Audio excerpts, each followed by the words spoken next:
Annonceurs, entrepreneurs, promoteurs et chefs d'entreprise, choisissez dès à présent votre meilleur partenaire média, Ideal Production. Ideal Production est basé à Cotonou au Bénin. Ideal Production, le partenaire exclusif de Sika TV en Afrique.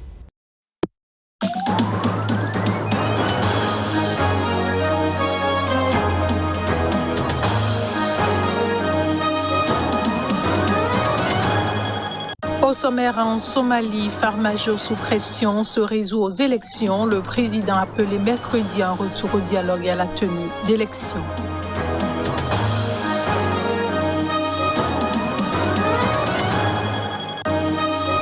Les présidents Macron et Tshisekedi appellent à une transition pacifique au Tchad. Les deux chefs d'État ont condamné la répression des manifestations et les violences mardi.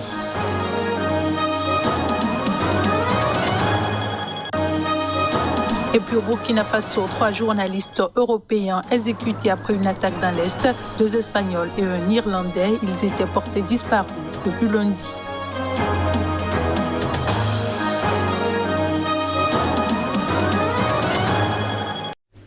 Voilà pour le sommaire de ce journal. Bonsoir et bienvenue à tous. Le président somalien Mohamed Abdullahi Mohamed a appelé ce mercredi un retour au dialogue et à la tenue d'élections. Le pays traverse sa pire période de violence politique depuis des années, déclenchée par l'extension du mandat du président.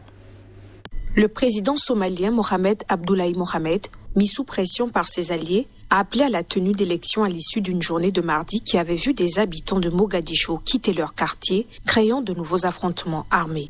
Le dirigeant s'adressera au Parlement samedi afin d'obtenir son approbation pour le processus électoral et appelle les acteurs politiques à tenir des discussions urgentes sur la manière de conduire le vote lors d'une allocution à la nation diffusée sur les médias d'État. Les tensions politiques enflaient depuis la fin du mandat de Farmajo, qui a expiré le 8 février, sans que des élections puissent être organisées.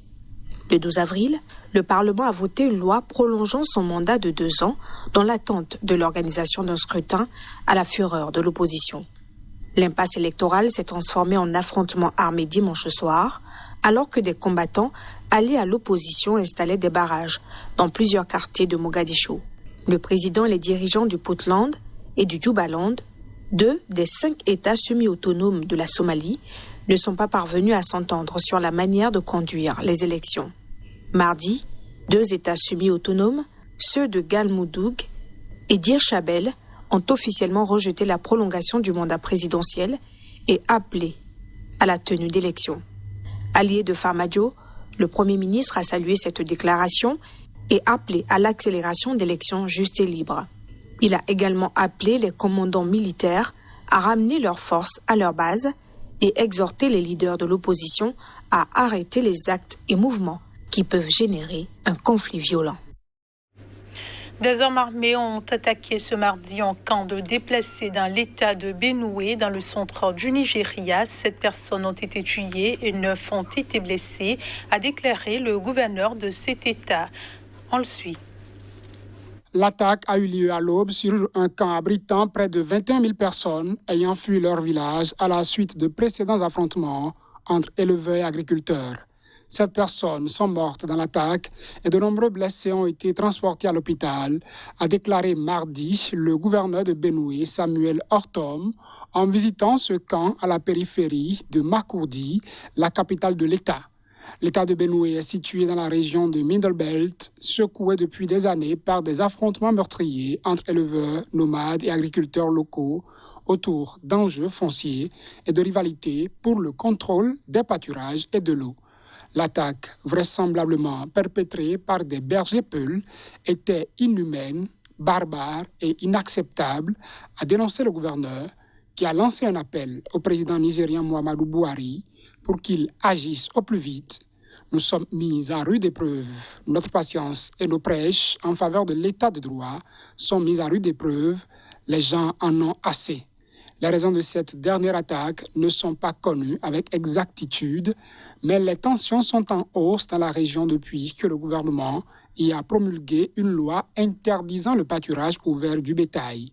Cette dernière semaine, plus de 70 personnes ont été tuées dans différentes parties de l'État, selon le gouverneur. Ces conflits autour de la terre constituent un défi supplémentaire pour les forces de sécurité du pays qui se battent sur plusieurs fronts. Une insurrection djihadiste qui dure depuis plus de 10 ans dans le nord-est, des bandes de criminels kidnappeurs dans le nord-ouest et une milice séparatiste dans le sud-est.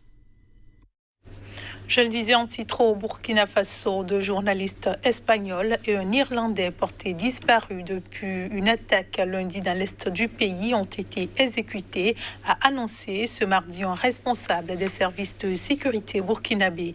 Madrid a confirmé la mort de ces deux ressortissants. Reportage. Le ministre de la Communication et porte-parole du gouvernement burkinabé, Hosseini Tamboura, a fait état dans un communiqué de 3 personnes de nationalité étrangère tuées et un burkinabé disparu ainsi que 6 blessés dans l'attaque d'une patrouille anti-braconnage sur l'As Fada Ngourma, Pama, lundi. Les 3 occidentaux ont été exécutés par des terroristes, a déclaré le responsable des services de sécurité du Burkina. Les personnes sur les images diffusées par les groupes armés ont été identifiés comme étant les 3 occidentaux qui étaient portés disparus lundi. David Berian et Roberto Frel étaient 2 reporters aguerris, travaillant régulièrement sur les terrains difficiles. À Madrid, le Premier ministre Pedro Sánchez a confirmé mardi la mort des 2 Espagnols. Né en 1977, selon les médias espagnols, David Berian avait cofondé et co-dirigé 93 Métro, société produisant notamment des documentaires. Il travaille régulièrement avec Roberto Frel, journaliste reporter d'images, âgé de 47 ans, selon les médias. Il réalisait un documentaire sur le braconnage, a indiqué à la télévision publique espagnole TVE Adriano Moran, co-directeur et cofondateur avec David Berian de 93 Métro. Ils étaient depuis peu de temps au Burkina Faso. Ils savaient, tous les 2, que c'était un terrain difficile et qu'il y avait une possibilité que ce genre de choses arrive. Et le pire est arrivé, a-t-il ajouté. En assassinant des journalistes au Burkina Faso, les terroristes ont montré une fois de plus leur lâcheté et leur vrai visage criminel, celui de défenseurs d'un obscurantisme qui annihile toute liberté d'expression, a réagi sur Twitter le chef de la diplomatie de l'Union européenne, Josep Borrell. Un Burkinabé reste porté disparu après cette attaque, mais selon une source sécuritaire de l'État du Burkina, c'était un élément des services de sécurité qui connaît assez bien la zone de la forêt classée de Pama, près de Natia-Boani, où l'attaque a eu lieu. L'investiture du nouveau gouvernement de la RDC a été suivie de près par plusieurs pays partenaires du pays. 17 pays ainsi que l'Union européenne ont salué mardi cette investiture. Les précisions. Cette investiture du nouveau gouvernement est une opportunité historique selon les pays qui suivent de près l'actualité en RDC. Le président Félix Tshisekedi doit la saisir pour répondre aux attentes de son peuple, souhaite-t-il. Les États-Unis, la France, le Royaume-Uni, la Belgique, le Japon et la Suède notamment rappellent au président congolais ses engagements: renforcer la démocratie, garantir l'état de droit, améliorer le climat des affaires, lutter contre la corruption et assurer la sécurité à l'Est. Pour respecter l'échéance constitutionnelle de 2023, les signataires jugent essentiel de préparer des élections libres, inclusives, transparentes et impartiales. Ils assurent le nouveau gouvernement de leur soutien pour la mise en œuvre des réformes reflétant la volonté du peuple congolais. Le communiqué est exceptionnellement signé par les grands partenaires de la RDC, tous des démocraties, à l'exception de la Chine, très présente dans l'exploitation des minerais congolais, et de la Russie. Le président du Conseil européen, Charles Michel, doit rencontrer jeudi à Kinshasa le chef de l'État congolais, également président en exercice de l'Union africaine, a indiqué jeudi la délégation de l'UE à Kinshasa. Félix Tshisekedi a été reçu ce mardi à l'Élysée par son homologue Emmanuel Macron, à qui il a demandé le soutien de la France pour lutter contre les forces démocratiques alliées ADF, un groupe armé islamiste qui massacre des civils dans l'est du pays. La RDC dépend en grande partie de l'aide bilatérale et multilatérale pour compenser les faiblesses de son budget. Le programme du nouveau gouvernement a été adopté lundi par l'Assemblée nationale, nouvelle démonstration de force du président Félix Tshisekedi, qui dispose de tous les leviers du pouvoir depuis qu'il a écarté en décembre son prédécesseur et ancien partenaire de l'ex-coalition au pouvoir, Joseph Kabila. Ce journal se poursuit. La répression des manifestations et les violences ont été condamnées hier mardi à Paris par les présidents français et congolais. Félix Tshisekedi, qui assure la présidente tournante de l'Union africaine, était reçu à l'Élysée pour un déjeuner de travail avec au menu le dossier tchadien.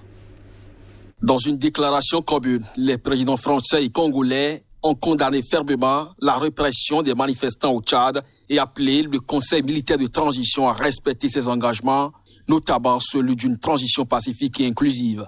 L'occasion pour Emmanuel Macron d'affirmer haut et fort son soutien à une transition démocratique et inclusive, alors que la France a été la cible de slogans hostiles hier lors des manifestations en N'Djamena. 4 jours après son déplacement en N'Djamena, le président français a également tenu à faire une mise au point. J'ai apporté mon soutien à la stabilité et à l'intégrité du Tchad. Très clairement, en N'Djamena, je suis pour une transition pacifique, démocratique, inclusive. Je ne suis pas pour un plan de succession et la France ne sera jamais aux côtés de ceux et ceux qui forment ce projet. Félix Tshisekedi a pour sa part réitéré ses propos tenus vendredi en N'Djamena. Nous soutenons évidemment la stabilité actuelle, mais à condition qu'elle aille très vite vers la consolidation de la démocratie, des institutions démocratiques. L'Union africaine va sans doute envoyer dès cette semaine une mission de médiation sur place, une mission qui, selon nos informations, devrait être conduite par le Nigérian Bankole Adeoye, le nouveau commissaire paix et sécurité de l'Union africaine. Le général Mahamat Idriss Déby, qui dirige la junte militaire au pouvoir au Tchad, a affirmé dans un discours télévisé que son pays assumera ses responsabilités dans la lutte contre le terrorisme dans la région sahélienne de l'Afrique. Il appelle également les Tchadiens vivant en exil à rentrer chez eux. C'est ici que se referme cette édition. Merci de nous avoir reçus. Restez avec nous. L'info revient dans un instant.